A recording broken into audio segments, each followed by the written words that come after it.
नासिर हैदराबाद में वाक़िया अॻु कंदासीं। हैदराबाद में ज़मीनी तकरार तां बिंदुरनि में जहिड़े सबब हिकु ॼणो ज़ख़्मी थी पियो आहे। लतीफ़ाबाद जे कोहिसार वारे इलाइक़े में ज़मीनी तकरार तां बिंदुरनि में झड़ो थी पियो, जंहिं दौरान गोली लॻण सबब हिकु ॼणो ज़ख़्मी थी पियो आहे।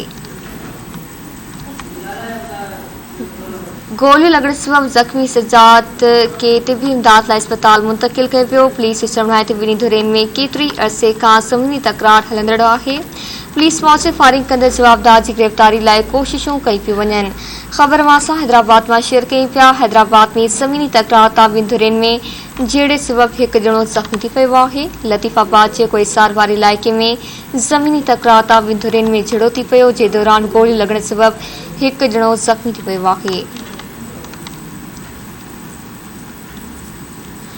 गोली लॻण सबब ज़ख़्मी सजाद खे तिबी इमदाद लाइ अस्पताल मुंतक़िल कयो पियो। पुलिस जो चवण आहे त ॿिन्ही धुरनि में केतिरी अरसे खां ज़मीनी तकरार हलंदड़ आहे। पुलिस मौत फायरिंग कंदड़ जवाबदारनि जी गिरफ़्तारी लाइ कोशिशूं कई पियूं वञनि।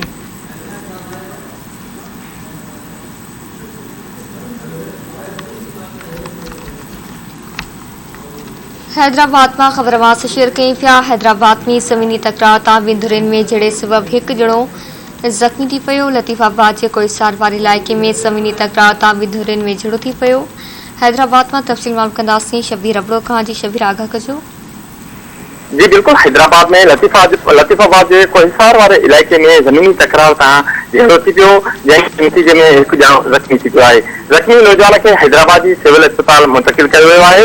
उन हवाले सां राब्तो करण ते एसएचओ एयरपोर्ट अयाज़ अली बुगियो ॿुधायो त गोलियूं लॻण सबब सजाद पुट महमूद छुटो ज़ख़्मी थियो आहे।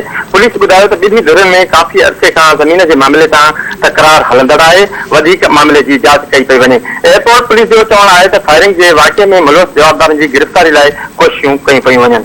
जी महिरबानी शबीर, तफ़सील जे लाइ।